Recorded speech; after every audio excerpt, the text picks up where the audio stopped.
Olá, meu nome é Sabrina, eu sou aluna no terceiro ano do ensino médio e hoje vou apresentar um tema muito delicado que será abordado em forma de projeto. Bullying é um termo da língua inglesa, bully, que significa valentão, se refere a todas as práticas de agressão, sejam físicas ou verbais.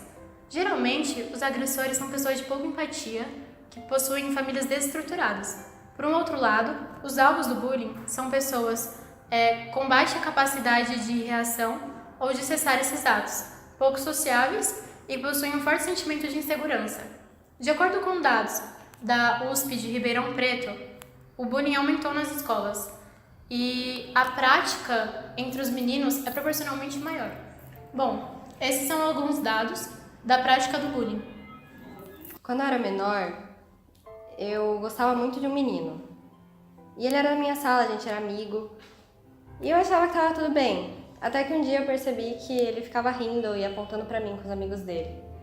Foi aí que eu percebi que ele também gostava de mim. Mas na verdade eu estava errada. Depois de um tempo eu descobri que ele fazia piadas com o meu corpo, por eu ser magra demais. Depois disso minha autoestima nunca mais foi a mesma e nem meus relacionamentos. No ano passado eu sofri alguns ataques na internet e com isso passei a não ir mais para a escola. Não queria nem mais sair da cama e minha mãe, ao ver o meu comportamento, me levou ao psicólogo. Como resultado, fui diagnosticada com depressão crônica. Meus amigos, ao notarem a minha ausência na escola, foram até minha casa para poder tentar me animar. Isso foi muito bom, porém as coisas continuam difíceis até hoje. Eu sempre sofri muito bullying por causa da minha cor, por causa das minhas características. Até o 8º ano eu era chamado de Medusa por causa do meu cabelo enrolado. E isso acabou mexendo muito comigo. Eu comecei a ter depressão, cortei meu cabelo e comecei a usar touca para esconder essas características. Só que em nenhum momento melhorou. Eu tive que começar a fingir sorrisos para minha mãe, para fingir que estava tudo bem. Se eu tentasse ir no banheiro sozinho ou beber água, começavam a mexer comigo.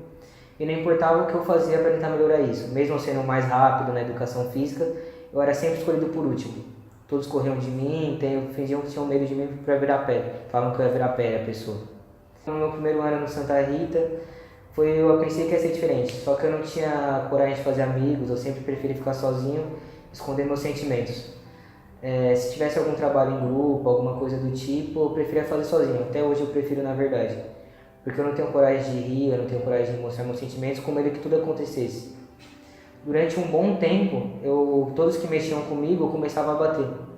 E não só isso, mesmo quem não queria mexer comigo, quem não ia zoar, eu tinha medo que ele fosse fazer isso novamente e eu batia nessas pessoas. E isso melhorou um pouco atualmente, só que eu ainda não consigo me relacionar totalmente. Eu não tenho coragem de rir, eu não tenho coragem de dar gargalhadas. Em nenhum momento eu acho que isso algum momento vai passar, mas por enquanto ainda é uma dor muito grande que eu tenho. Durante muito tempo eu fui motivo de chacota dentro da minha escola, pelas pessoas que conviviam comigo no ambiente. Eu enfrentei diversas dificuldades. A maior delas foi sem dúvida a zoação e o preconceito por conta da minha opção sexual. Isso era algo que estava sendo cumulativo, a ponto de eu não querer mais ir para a escola. Então eu enfrentei muita dificuldade, eu achei que eu estava com depressão, mas eu estava assim querendo fugir dos meus problemas, que era muito mais fácil ficar trancado dentro de casa do que ir para a escola e enfrentar aquela rotina insuportável onde eu me sentia mal ao redor das pessoas. Até que essa zoeira chegou a um nível excessivo, né? E eu contei isso para minha mãe, eu sempre deixei ela ciente do assunto. Ela primeiro disse para eu tentar ter uma solução com a escola, para eu tentar resolver da melhor maneira possível. E não teve nenhum resultado. A escola simplesmente ignorou meu problema, não deu atenção, as zoações continuavam. Então minha mãe decidiu tomar uma medida drástica, falou para eu levar uma arma de choque que eu tenho dentro da minha residência, porque meu pai é policial, para a escola, e se alguém mexesse comigo era para eu efetuar algum disparo ou ameaçar a pessoa. Então foi o que eu fiz. Levei a minha arma para a escola e a zoação continuou como sempre. E eu saquei a arma, só que eu não efetuei o disparo em nenhum momento. Eu apenas ameacei os colegas porque eu não aguentava mais aquela situação. Então a diretora acionou a polícia. onde eu tive que ir para a delegacia, fizeram um boletim de ocorrência contra mim e a arma foi apreendida. Mas a lição que eu quero deixar é que as pessoas passam muita dificuldade dentro das escolas e muitas vezes quem está próximo não consegue ajudar essas pessoas. Às vezes você nem sabe que a pessoa tem problema efetivamente, mas isso é algo que acaba machucando a pessoa todo dia, mesmo que você não saiba, porque você não pode falar alguma coisa com a pessoa sem saber a consequência. Então essa é a minha mensagem, valorize o próximo. Quando eu era menor, eu sofria muito bullying, principalmente por conta da minha aparência. Eu sempre fui maior que as outras meninas. Me chamavam de Mônica, de gorda, dentuça. E isso afetou a minha vida muito. Até hoje eu só uso roupa larga para esconder o meu peso. Eles me zoavam também, mas eu não sabia por quê. Era um outro motivo, nunca me falaram. Eu fiquei sabendo mais pra frente só, que era por conta do trabalho do meu pai. Ele era caminhoneiro, então ele nunca foi presente na minha vida. E isso me afetava demais. Até hoje ele não é presente. E o bullying, ele só servia pra me lembrar dessa ausência dele na minha vida. Uma hora eu sei que vai melhorar, mas por enquanto eu vou passando os dias um a um, porque eu não tenho outra opção. Quando eu era mais nova, eu estudei em uma escola em que eu era muito desprezada, excluída e humilhada dos outros alunos. Eu imagino que eles não gostavam de mim pelo fato de eu ser muito tímida e muito quieta, e me reservar dos outros. Eu não tinha força para me defender nem retribuir tudo que eles faziam comigo, esses xingamentos horríveis que eles tinham comigo. Depois de tudo isso, eu tentei conversar com a diretora da escola e a coordenadora, mas, como sempre, a culpa era sempre minha, eu que tinha que me aguentar, eu era exagerada e a culpa era sempre minha. Tudo piorou depois que elas começaram a me perseguir nas redes sociais por achar meu cabelo feio, porque era cacheado, e isso me fez ficar cada vez pior com tudo que estava acontecendo. A única saída que eu tive depois disso foi conversar com os meus pais. Eu lembro que minha mãe, ela chegou aí na delegacia para prestar uma queixa, porque eu não estava mais aguentando tudo que eu estava passando.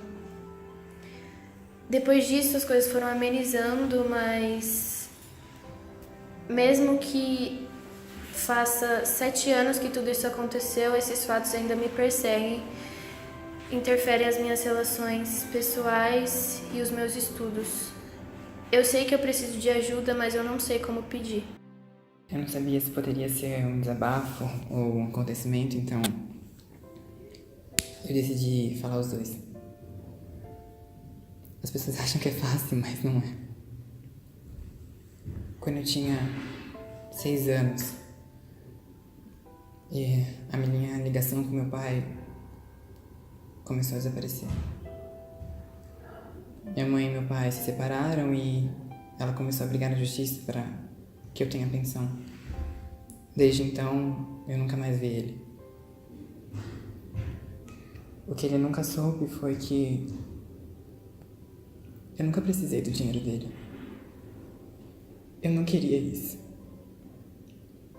Eu só queria chegar em casa e saber que tinha alguém ali que acreditava em mim, que me amava. Isso nunca aconteceu. No 5º ano, o bullying começou comigo. Eu era alto e magro, então eram vários apelidos. É tão triste saber que as suas características, o jeito que você nasceu, dá nojo nas pessoas. Elas se afastam. Essas duas coisas fizeram com que eu estivesse aqui hoje. Eu decidi contar pra minha mãe. Decidi falar que eu tinha sofrido bullying e que eu precisava de ajuda. E é tão difícil. É tão difícil se olhar no espelho e saber que você precisa de ajuda. É difícil você admitir que você tá doente e que ninguém pode te ajudar. Eu conseguia ver nos olhos dela a culpa. Ela me disse que era frescura e que ia passar. Eu tentei pedir ajuda para amigos também, mas eles acharam que era só frescura. Foi aí que depois de um tempo ela viu que as marcas no meu corpo não eram uma fase. Ela me levou ao psicólogo e lá eu fui diagnosticado com bipolaridade, ansiedade e depressão.